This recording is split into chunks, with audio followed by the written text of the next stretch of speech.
네, 안녕하세요. 신박사 이사했습니다. 2022년 12월 13일 신박사의 장방한 복귀 방송 하도록 하겠습니다. 오늘 장은 매크로 이슈에 따른 경계 심리가 작용했던 그런 장이었던 것 같습니다. 외국인의 수급도 현선물 동반해서 매도가 좀 흘러나왔고, 지수도 거의 보합권 등락을 계속 장중에 펼치면서 보합 정도, 약보합 정도 마감했는데요. 어쨌든 매크로 큰 이슈 있기 전에는 우리가 큰 변동성 그리고 이제 추세적인 부분을 기대하기 좀 어려운데 그런 흐름이었던 것 같습니다. 그래도 이제 종목별로는 또 활발하게 움직이는 종목들도 있었고, 또 이런 어떤 매크로 이슈 때문에 크게 방향성을 찾지 못할 때, 오히려 이제 외국인 수급 때문에 조정을 받을 때 우리는 또 유망할 수 있는 종목을 잘 분석해서 좋은 기회로 삼는 게 필요하지 않을까 싶습니다. 오늘은 오랜만에 좀 셀트론 얘기를 좀 드리게 될 것 같고요. 그리고 새로운 커버 종목, 또 새롭게 분석을 해드린 종목일 것 같은데요. 디어유라는 기업에 대해서 한번 체크해드리는 시간 가지면서 오늘 장 한번 복귀해 보도록 하죠.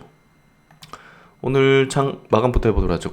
오늘 코스피 지수는 0.03% 약세, 코스닥은 0.01% 약세. 그냥 보합이라 보면 되겠죠. 거래대금도 이제 코스피 6.3조, 코스닥 4.7조로 그냥 평균적인 수준. 그리고 상승 종목수, 하락 종목수 비율도 거의 동일합니다. 양시장 모두. 그리고 수급적인 부분은 외국인이 코스피 쪽에서 1,100억, 그리고 코스닥에서 160억.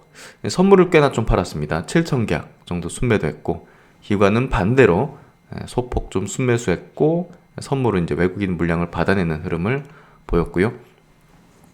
또 이제 고객 예수금이 최근에 줄어드는 게 조금 눈에 띕니다. 지금 45조 정도 떨어졌는데요. 이게 50조 내외 정도 됐잖아요. 49조, 48조, 50조. 근데 45조면 꽤나 좀 떨어진 걸로 볼 수 있는데요. 그만큼 주식시장에서 이제 자금을 좀 빼는 그런 어떤 심리가 많이 작용하는 것 같고, 그런 부분들이 증시의 어떤 탄력도를 좀 낮추는, 아직 시세 분출 내기는 어려운 그런 어떤 유동성 구도가 되고 있는 것 같습니다. 신용융자잔고는 17조 3천억으로 크게 변동사항은 없는 것 같고요. 오늘 아시아권 증시, 미국 증시는 1%대 상승을 했는데요. 오늘 아시아는 크게 상승하지 못했습니다. 니케 증시 0.4%, 홍콩 항생은 0.6% 상승. 대만하고 상해 증시는 약간 어떤 마이너스. 그래서 그냥 큰 변동이 없는, 역시나 이제 미국 CPI 그리고 FMC를 앞둔 그냥 경계 심리 정도가 작용했다. 이렇게 좀 봐야 될 것 같고요. 또 이제 코스피, 코스닥 양시장 모두 지수 차트 흐름도 엄청 큰 변동성은 없이 그냥 왔다 갔다 보합권 하는 그런 흐름들이었던 것 같아요. 그래서 큰 변동 없어서 코멘트 할 게 별로 없는 것 같고요.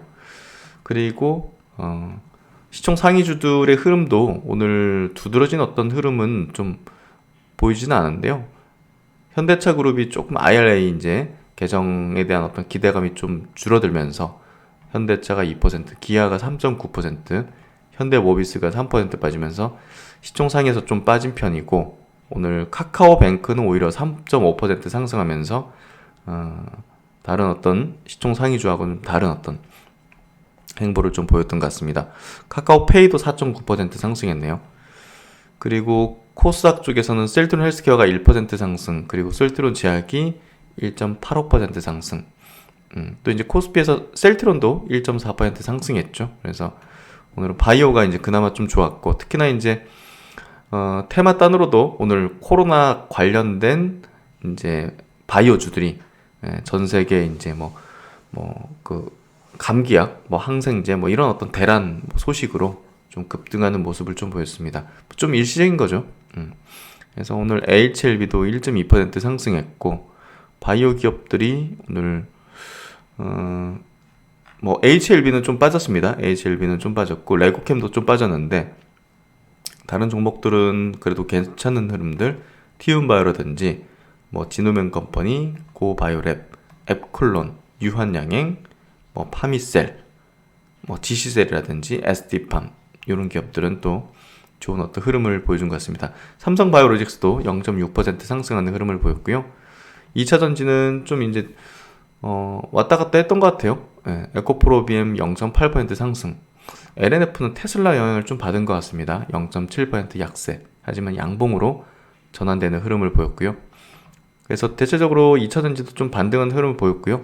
첨보도 1.9% 상승하는 흐름을 보여줬죠. 그래서 어쨌든 2차전지는 오늘 LG엔솔하고 삼성 SDI가 1%대 약세를 좀 보이는 흐름을 냈네요. 어쨌든 큰 종목은 조금 조정받았고 그래도 중형주 단에서는 좀 반등을 좀 이어갔고 이런 정도네요. 2차전지는.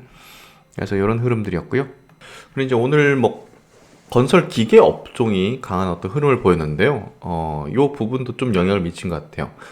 프랑스에서 오늘 이제 우크라이나 재건 국제 회의가 열렸다 해서 아직 종전 시그널은 없는데 종전 뒤 지원 방안에 대한 논의를 한다 해서 이 재건 사업에 대한 어떤 논의가 조금 본격화되는 그런 부분으로 넘어가는 것 같습니다. 그래서 마크롱 대통령, 프랑스 대통령이죠. 마크롱 대통령은 지난달 젤렌스키 대통령과 전화 통화를 하고 전쟁으로 폐허가 된 우크라이나 경제 회복을 지원할 수 있도록 양자 국제회의를 개최하기로 합의한 바 있다 해서 경제 관료들과 기업인들이 대거 참여할 예정이며 어쨌든 양자 회담도 열릴 걸로 알려져 있다. 그래서 이 부분들이 각국들과 같이 또 논의하는 방향으로 좀 흘러가지 않겠는가. 또 우크라이나는 또 한국의 그런 지원들, 재건에 대한 논의를 또 요청한 바가 있기 때문에 국내 기업들의 어떤 가능성도 충분히 열려있는 상황이죠. 그래서 오늘 뭐 현대 두산 인프라코라든지 현대건설기계, 뭐 진성 TEC 이런 기업들이 강한 어떤 흐름들을 보여줬는데요. 그 중에서 현대 두산 인프라코는 방산 쪽에 대한 어떤 이슈도 좀 나왔죠. K2 전차용 독자 개발 엔진 공급 계약에서 방산용 엔진도 해외 시장에 처음 선보인다는 현대로템과 이제 1,800억 규모의 전차용 엔진 공급 계약을 체결했다는 소식을 냈죠. 그래서 굴삭기 만드는 회사가 이제 방산으로도 좀 연결되기 시작하는 그런 모멘텀을 가지게 됐다. 그래서 이 부분이 어떻게 보면 수급적인 부분이 굉장히 최근에 퍼펙트했죠. 외국인들, 기관들 뭐 그냥 물량 싹쓸이 하듯이. 그래서 그 이유가 아니었나 하는 생각도 좀 듭니다. 어쨌든 오늘은 뭐 그 테마단으로 움직임들이 굉장히 좀 활발했던 그런 장세 분위기였는데요. 보시면 뭐 코로나 관련된 기업들, 뭐 감기약 뭐 이런 기업들이 엄청나게 급등을 했죠. 그리고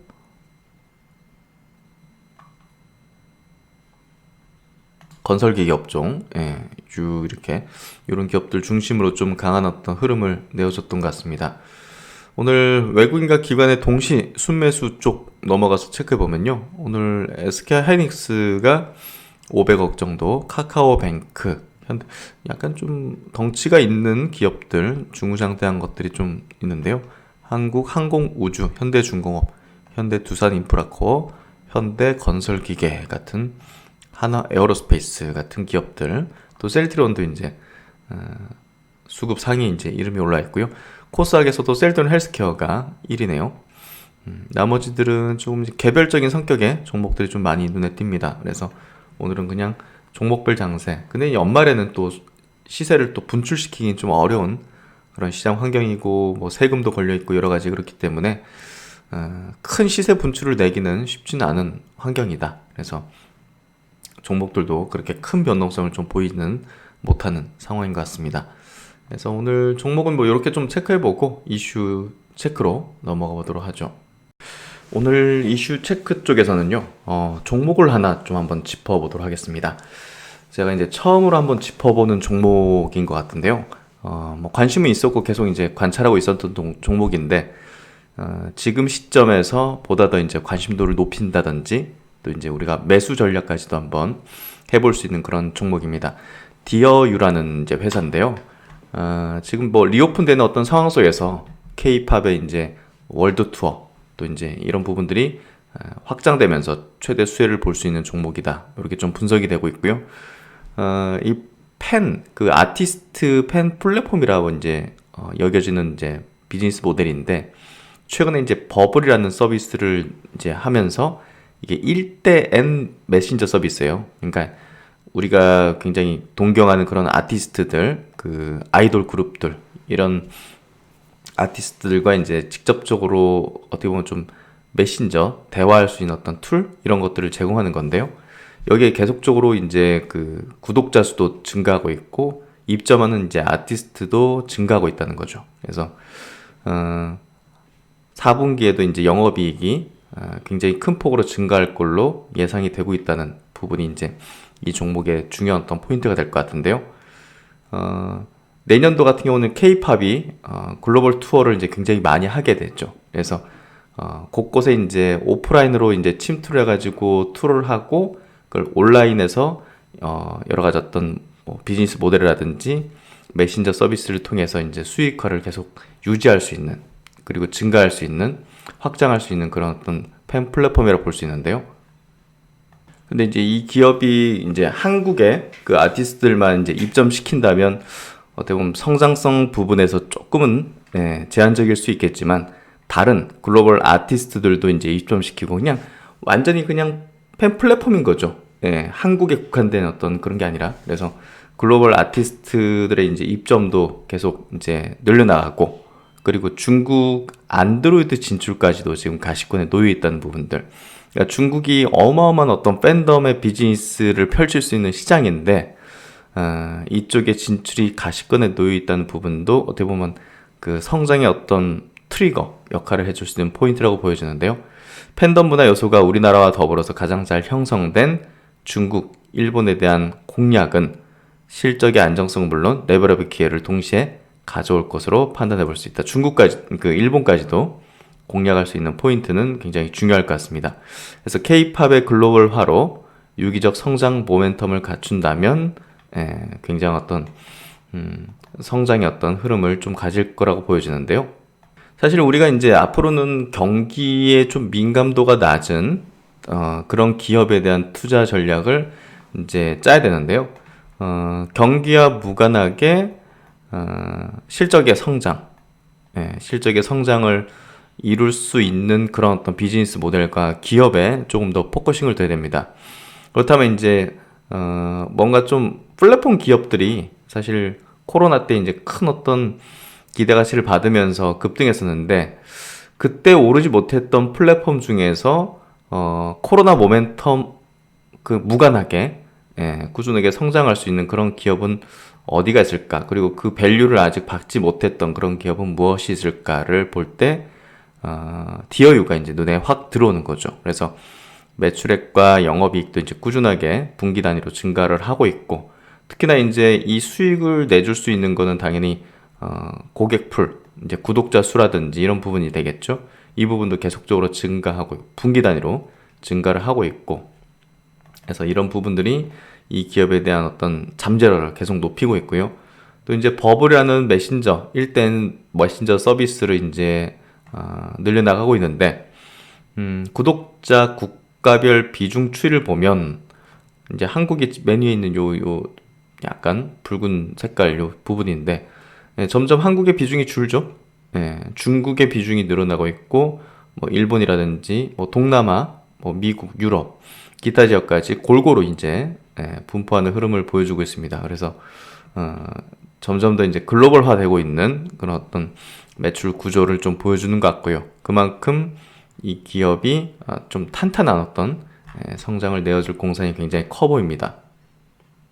대신증권 리포팅도 한번 같이 체크해 볼까요? 버블 Q의 성장이 진행 중이다 해서 계속 이제 그 양적 성장이죠. 3분기 리뷰를 보니까 버블의 이제 월간 활동자 수가 이제 증가가 계속 되고 있다. 컨센서스 대비해서는 매출액과 영업이익이 모두 좀 하회를 했지만 뭐 계속 성장을 하고 있단 말이죠. 그래서 3분기 평균 MAU는 145만 명으로 분기 전분기 대비 10만 명 증가했다. 이게 이제 JYP 쪽하고 SM이 이제 지분 투자를 했고, 최대 주주가 이제 SM 쪽이죠. 그래서 새로운 서비스 이제 버블 라이브로 이제 또 서비스하는 건데, 요것도 기대가 좀 될 수 있는 포인트가 될 것 같습니다. 특히나 이제 이번 4분기에는 중국 안드로이드 마켓 서비스 예정이 있다는 부분도 이제 폭발적인 어떤 성장의 트리거 역할을 해줄 수 있는 모멘텀으로 볼 수 있을 것 같고요.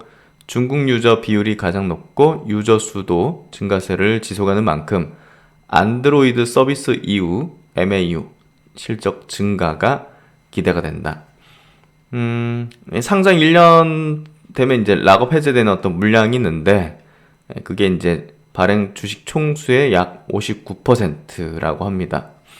그래서 대주주 SM, JYP 및 경영진이 보유하고 있는 물량으로 오버행 우려는 제한적일 것이라고 판단한다.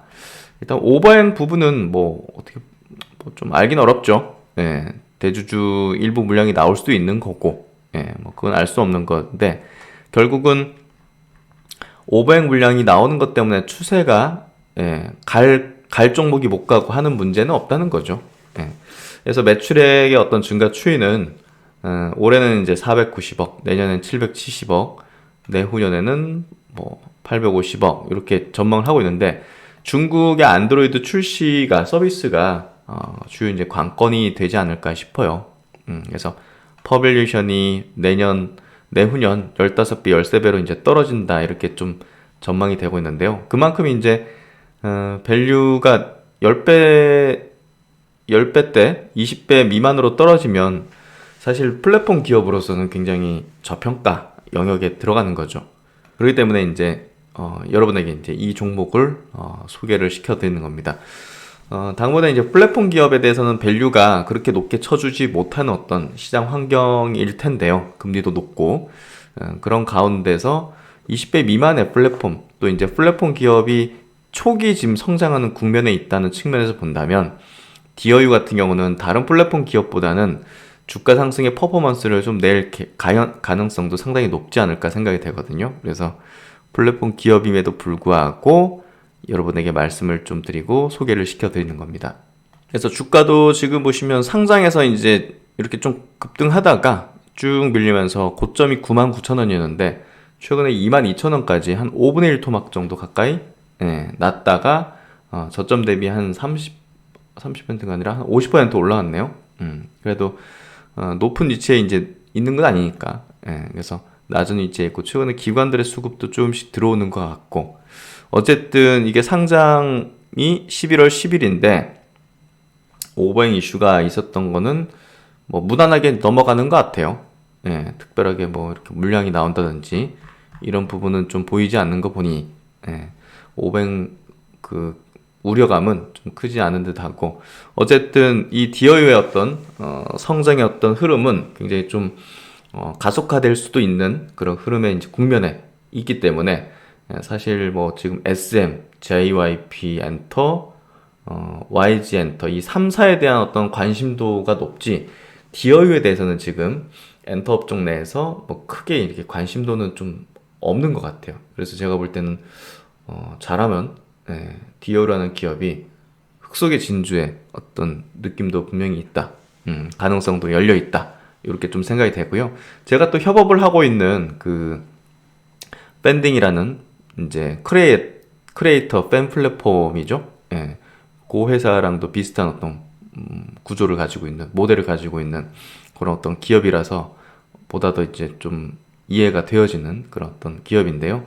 하여튼 디어유 같은 경우도 이제 계속적으로 커버를 드리면서 이 기업의 분기 단위 또 이제 이슈 모멘텀들 또 중국 안드로이드 서비스 이런 부분들 잘 커버 체크해서 알려드리도록 하겠습니다.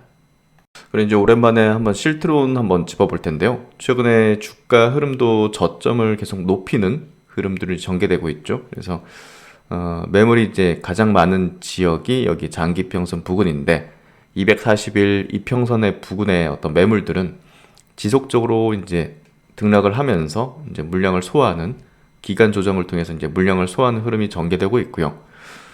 위로 이제 열려 있는 480일 2년짜리 이제 매물대죠. 2년 동안 지금 이렇게 주가가 쭉 밀려왔던 그 이제 평균 단가의 어떤 매물들이 있는 요 480일 이평선은 뚫기 위해서는 이 기간 조정만으로 되는 문제는 아닐 것 같습니다. 이거는 엄청나게 이제 거대한 어떤 물량 매물벽이기 때문에 어떤 호재를 통해서 대량 거래를 터뜨려서 이런 식으로 이런 식으로 해서 거래량도 이제 굉장히 터져야겠죠. 그래서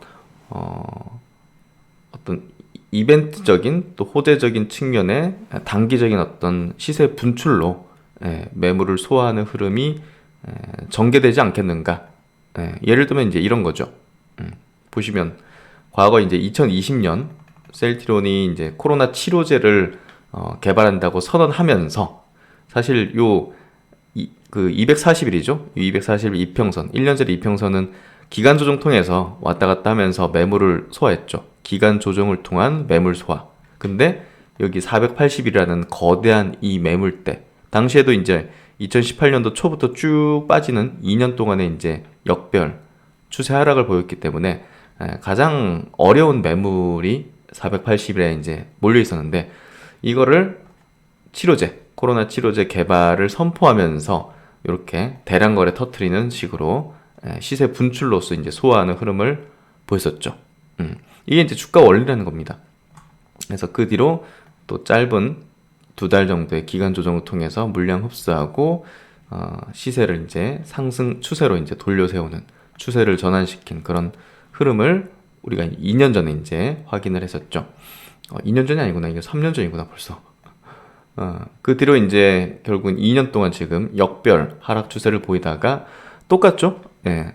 과거와 똑같이 이제 241선은 당연히 기간 조정으로. 이게 이제 대형주에서 나타나는 일반적인 패턴이에요. 그래서 요거를 기간 조정으로 물량을 소화하고 있고, 역시나 위로 있는 요거는 제가 볼 때는 강력한 어떤 호재 모멘텀. 그 후보군은 이제 3, 4병이 될 것이고요. 그리고 휴미라 바이오시밀러의 이제 미국 출시 모멘텀. 그 부분이 아마 될 걸로 보여집니다. 그래서 그 시점에서 역시나 대량 거래를 터트리는 흐름이 전개될 때 완연하게 이제 상승 추세로 돌아서려는 그 변곡점이 만들어질 것이다. 이렇게 좀 볼 수 있다는 측면을 이야기하려고요. 이건 이제 수급 차트 시세적인 측면에서 설명을 드렸고, 이 펀더멘털적인 측면에서는 교보증권 리포팅 한번 보도록 하죠. 11월 30일 날 나온 리포팅인데요. 정리가 잘 되어 있네요. 필연적으로 확장될 바이오시밀러 시장의 선두주자다. 글로벌 최고의 바이오시밀러 개발 제약사 해서 여기서 이제 다른 내용들은 다 아시는 내용이라서 제가 더 이상 뭐 언급하진 않겠습니다. 근데 여기서 좀 중요한 포인트는 요거죠. 바이오시밀러 시장에서 빅파마들이 좀 떠나고 있습니다. 결국 이제 빅파마들 입장에서는 신약 개발에 돈 투입하는 게 더 낫겠다고 판단하는 것 같아요. 그래서 화이자 같은 경우도 추가적인 바이오시밀러 확보 의지가 좀 없는 걸로 지금 보여지고 있고, 노바티스라든지 머크 같은 경우는 그 MSD 같은 경우는 이제 바이오시밀러 전문 사업 부문을 이제 분사시켰죠. 스핀오프 결정을 내렸고, 이러한 결정 자체가 바이오시밀러 산업 자체 어떤 뭐 경쟁력 문제 또 뭐 성장하지 않을 것이다 뭐 이런 부분이 아니죠. 상대적인 겁니다. 신약 개발에 투자하는 비용 대비해서 상대적인 매력이 좀 감소했다 보는 거죠. 그래서 오히려 이제 바이오시밀러 시장의 어떤 폭발적인 성장이 예고되어 있는 지금 같은 상황 속에서는 글로벌 최대 바이오시밀러 의약품인 램시마 그리고 램시마 SC 등을 보유하고 있고, 향후 10년 안에 10종 이상의 바이오시밀러 파이프라인을 가지게 될 셀트리온의 시장 내 지위는 단연 돋보일 것이고 더 커질 것이라고 좀 전망할 수 있겠죠.